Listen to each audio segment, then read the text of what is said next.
E aí, meus amigos do Universo Físico, tudo bom? Aqui é o Lucas do Universo Discreto e não sei se vocês ficaram sabendo, mas houve um alerta falso de míssil no Havaí durante esse final de semana, no sábado, no dia 13 de janeiro de 2018. Desde que a retórica balística entre os líderes mundiais, Donald, Fogo e Fúria, Trump e Kim, tenho sempre um botão nuclear na minha mesa, Jong-un, desde que a retórica entre esses dois se intensificou pra caramba, é bastante natural que ambos os países estejam se preparando caso venha um ataque surpresa, seja de um lado ou seja de outro. Essa preparação é feita em cada um dos estados, inclusive do Havaí, que decidiu realizar um teste interno do seu sistema de aviso à população em caso de ataques com mísseis. É um sistema bastante rápido e efetivo, chegando ao ponto de cada celular, cada smartphone dos habitantes do Havaí receberem um alerta direto do governo. Mas o que o Havaí fez? O Havaí ele estava praticando o uso desse sistema. Basicamente, a ideia deles é praticar o envio de alerta de emergência ao público sem efetivamente enviar uma alerta de emergência ao público. Seria um teste de alerta de míssil.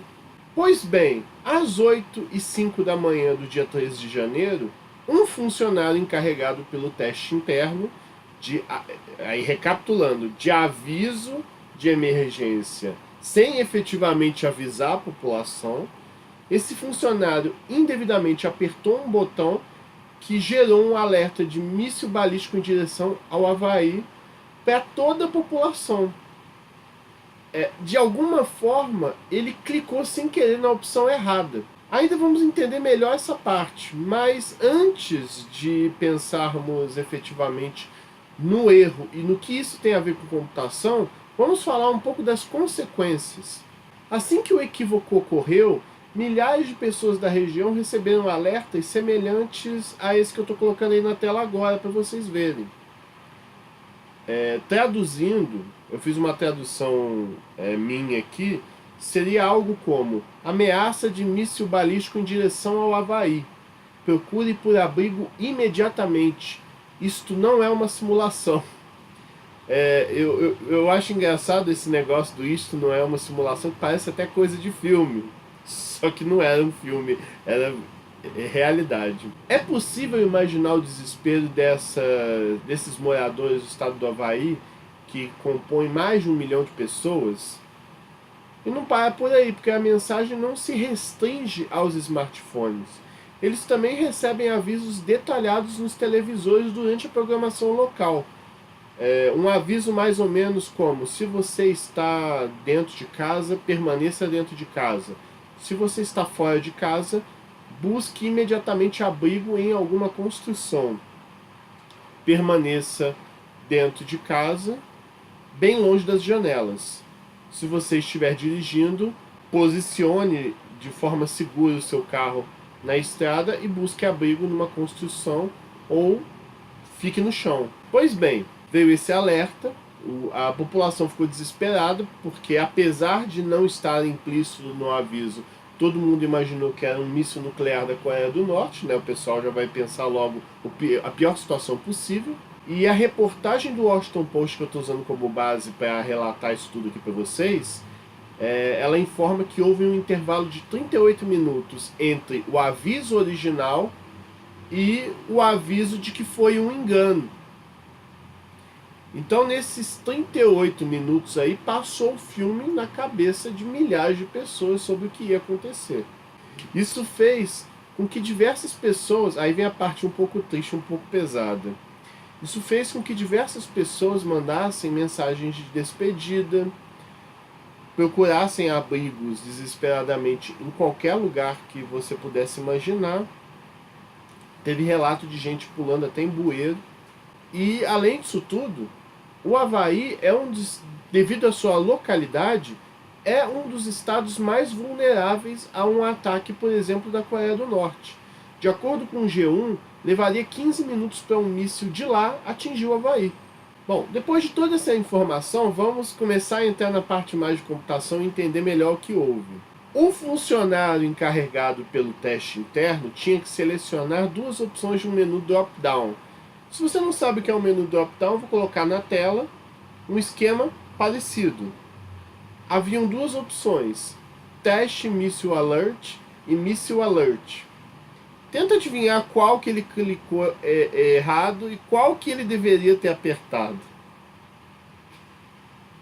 Olha, assim, não estou dizendo que o esquema de onde ele do trabalho dele é exatamente igual ao que eu fiz, mas é um esquema baseado no relato que está na reportagem do Washington Post. Podemos questionar muito o fator humano, o erro que certamente ocorreu e foi o que dezenas de jornais noticiaram, mas pouco foi discutido sobre o erro do software. Quem coloca um menu com duas opções tão diferentes e ao mesmo tempo tão parecidas no texto e no visual? Isso é pedir para se confundir, gente. Vocês lembram, por exemplo, do famoso Master System e seu botão reset e pause na carcaça do console? Quantos relatos já escutamos de pessoas que se confundiram e perderam seu lindo jogo? Lembrando que na época os jogos eram bastante difíceis, então era difícil conseguir um determinado progresso e você não tinha opção de salvar. Voltando à questão do Havaí, imagina se a desinformação sobre esse teste chegasse aos ouvidos do presidente dos Estados Unidos, o super gênio estável que ele é, e ele reagisse abruptamente contra a Coreia do Norte sem saber o que está acontecendo.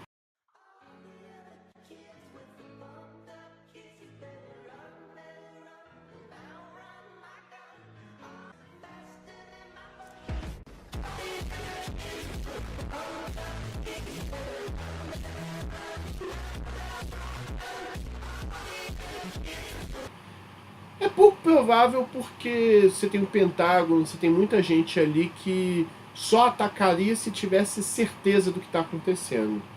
No entanto, não dá para dizer que a possibilidade é desprezível. Poderia ter acontecido algo mais grave nessa, entre aspas, brincadeira toda.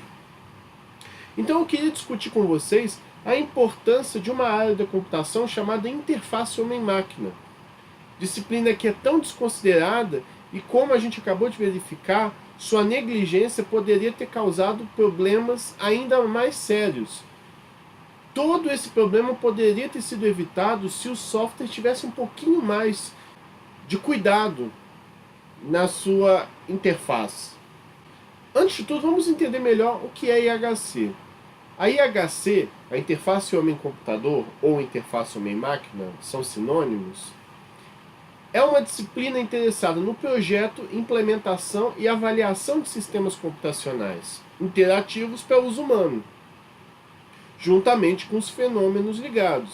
Então você tem uma preocupação ali de projetar, de implementar e avaliar se aquele sistema a pessoa consegue usar bem, que tipo de problema a pessoa tem durante o uso daquele sistema, onde aquilo pode melhorar.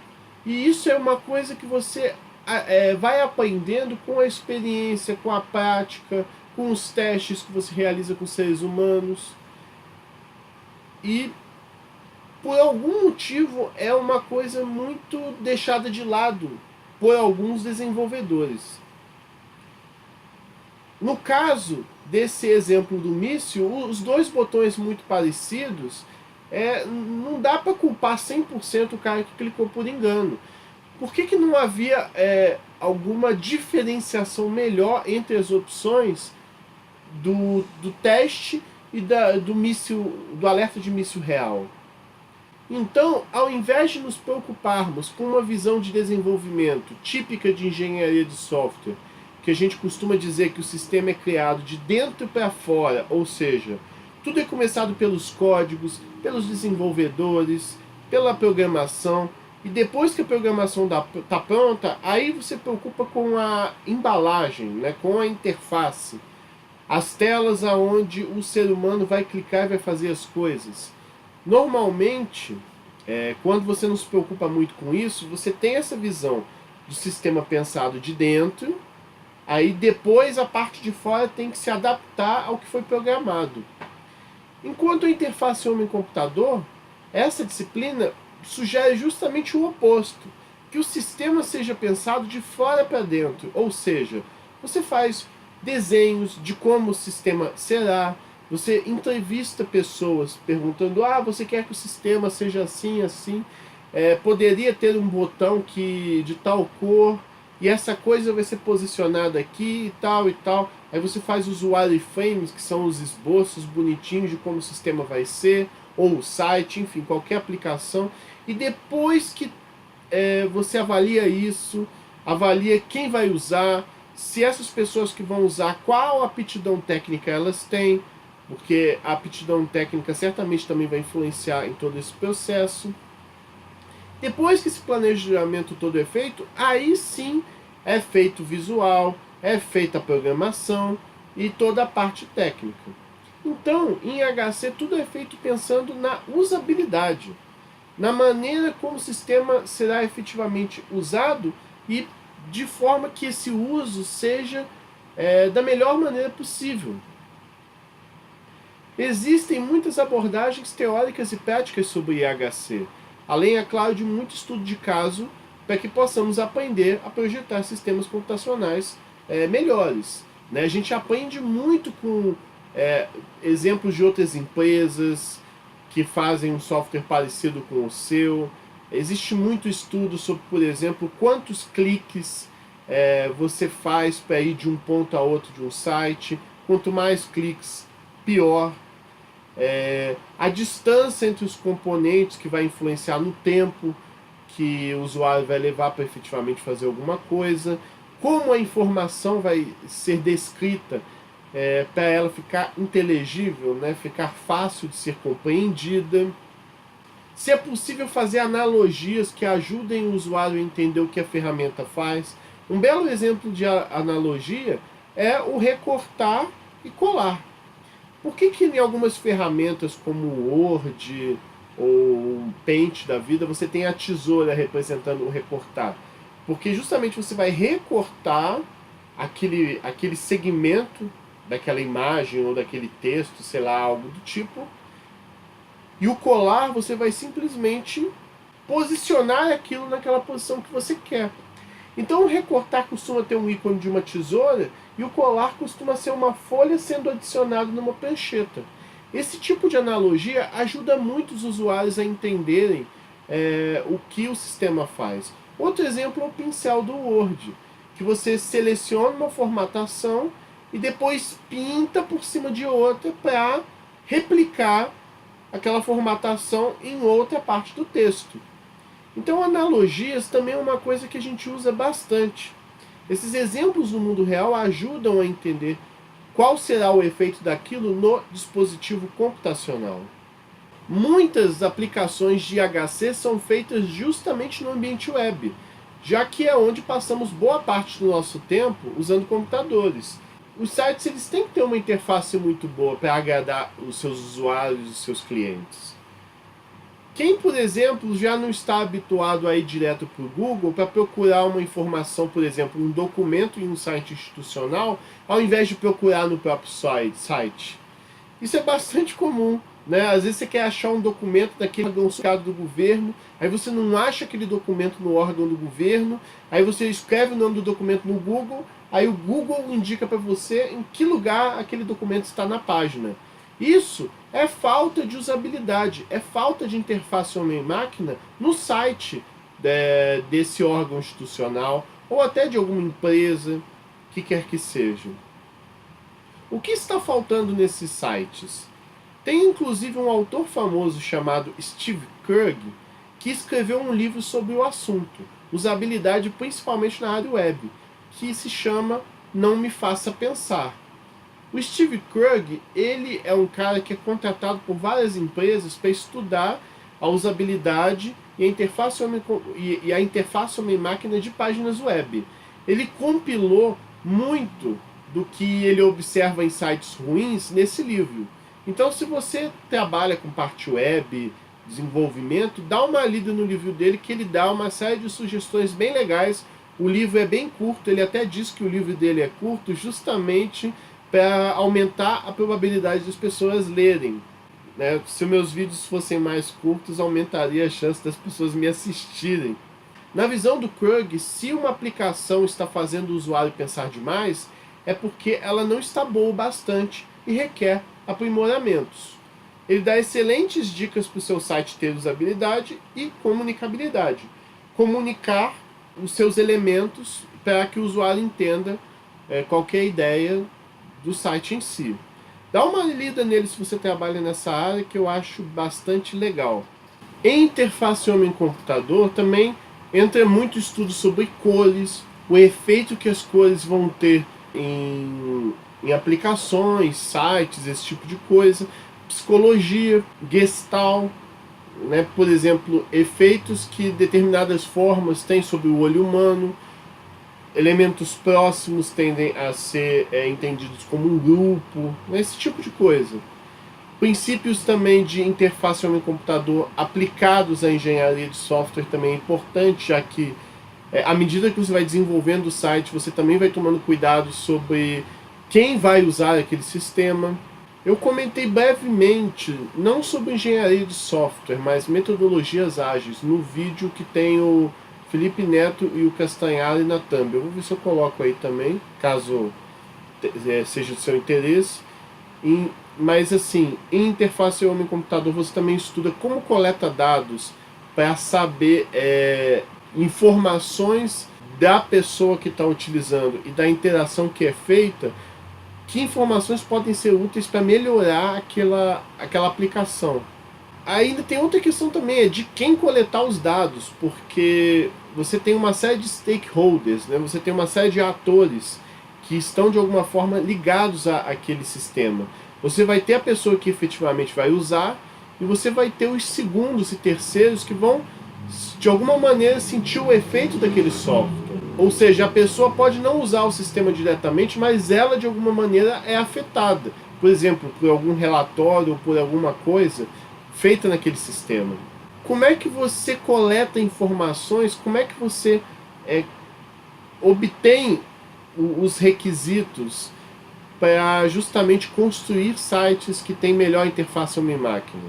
Para isso você vai ter que fazer entrevista com as pessoas, vai ter que fazer grupos focais, formulários com questionamentos sobre coisas que atrapalham ou melhoram o uso, classificações usando cartões, estudos de campo. Você pode passar um tempo observando o ambiente daquela empresa que vai usar o software que você está criando e ali observar coisas que vão melhorar aquele sistema para elas.